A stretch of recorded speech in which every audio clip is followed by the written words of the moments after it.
With houses like Beetlejuice and The Haunting of Hill House being announced for Halloween Horror Nights, naturally you're probably asking yourself, how can I get the opportunity to see those houses up close and take pictures inside of them?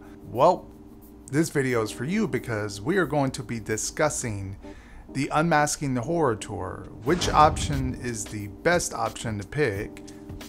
What gear should you take on the tour? All of that in this video.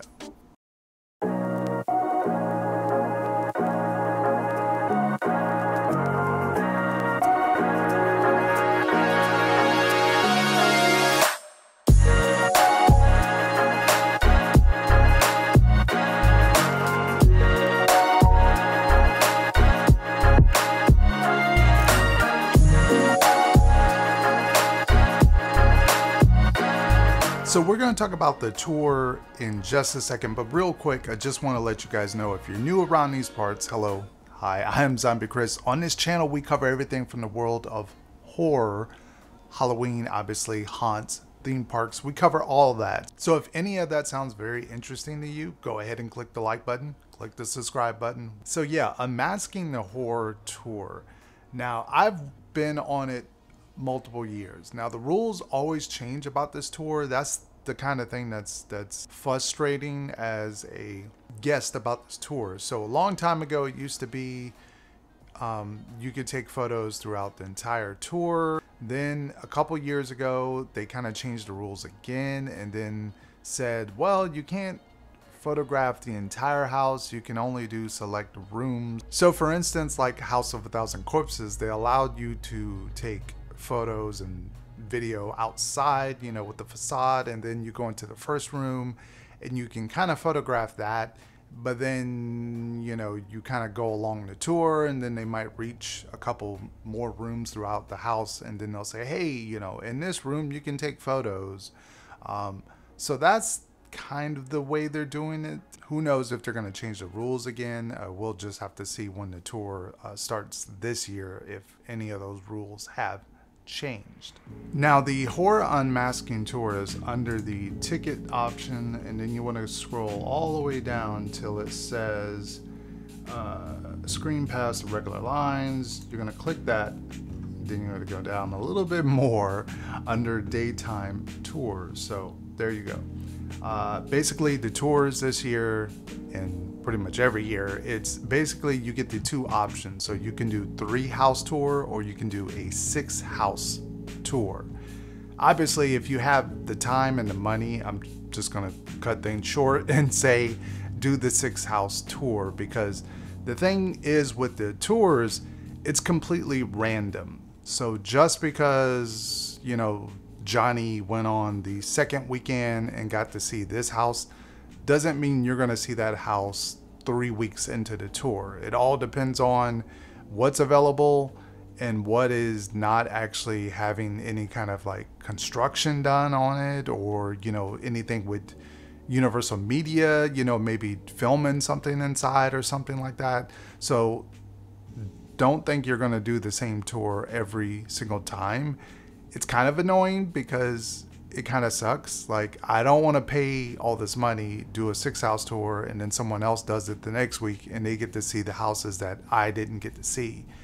Kind of annoying. I wish Universal would kind of not do that, but that's kind of just the nature of how things are. So the tour for this year is going from September 3rd to October 31st. 3-house tour, you're going to run $79.99. If you do the 6-house tour, it's $129.99 per person plus tax. So something to note is that you don't actually have to have a Halloween Horror Nights ticket to do this. So what essentially happens is you'll go to the guest sign-in area. You'll sign in, you'll get your tour guide, then you'll go off on your tour, you'll do the houses, and then essentially at the end, you pretty much back out into the park. Well, more so outside of the park, because if you're not a ticket goer, you're not just going to be able to stay into the park and enjoy yourself. Unless you are a pass holder, then they'll either kind of let you go, or either you'll just go back into the park. And so for the 3-house tour, it can actually last 2.5 hours. And for the 6-house tour, it can actually last up to 5 hours. Whew, that's a long tour.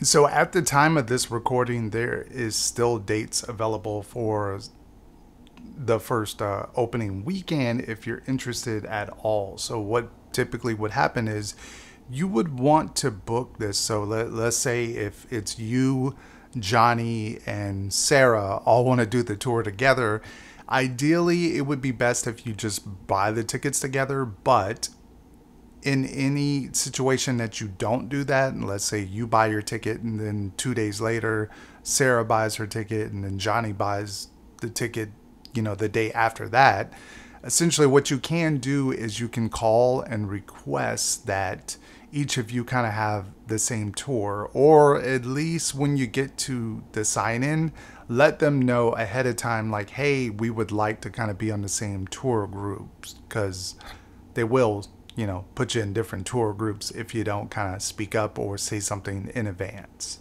Also to note, the pricing structure is a little tricky in the situation. So like for the 6-house tour, it's basically $129.99 is what they say, starting from per person plus tax. Now, when you click, next, it's actually going to be $159.99. But if you were to go, let's say on a Wednesday, September 22nd, the price drops a little bit. It fluctuates differently depending on when you go. It can drop a little cheaper, but that's later on in the run. Not quite sure why they do that. I guess because they know everyone's kind of like going the first couple weeks and they want to, squeeze all the money they can out of folks.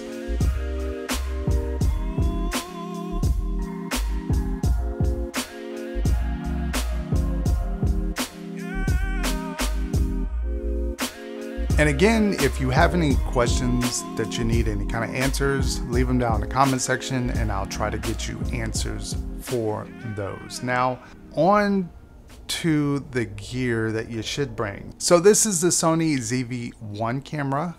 It's a very good camera. It takes decent high quality photos, raw.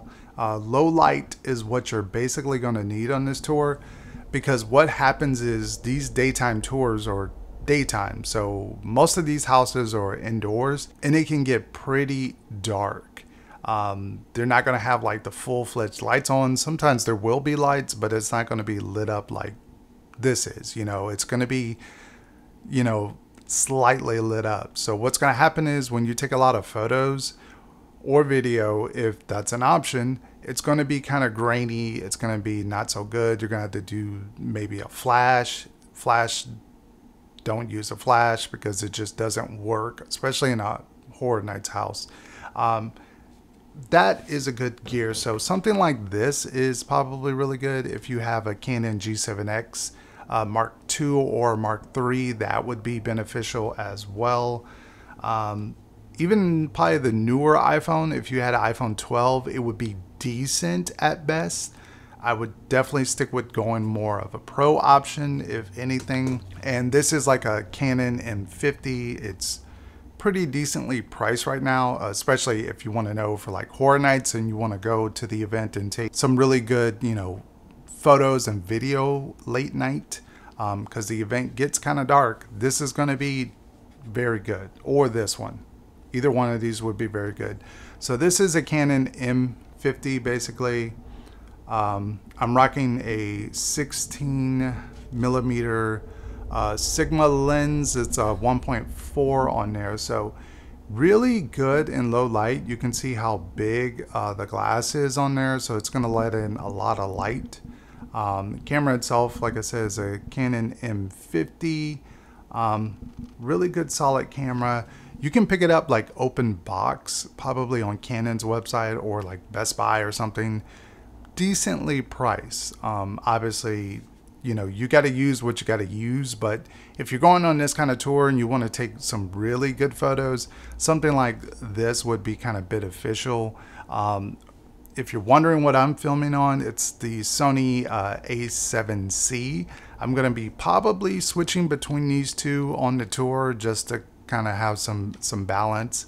And that is it for the video on Unmasking the Horror Tour. If you have any questions for me, leave them down in the comment section. If you want to know any more gear type of questions, also leave that down in the comment section. Thank you guys for tuning in, and I will see you on another video very, very soon.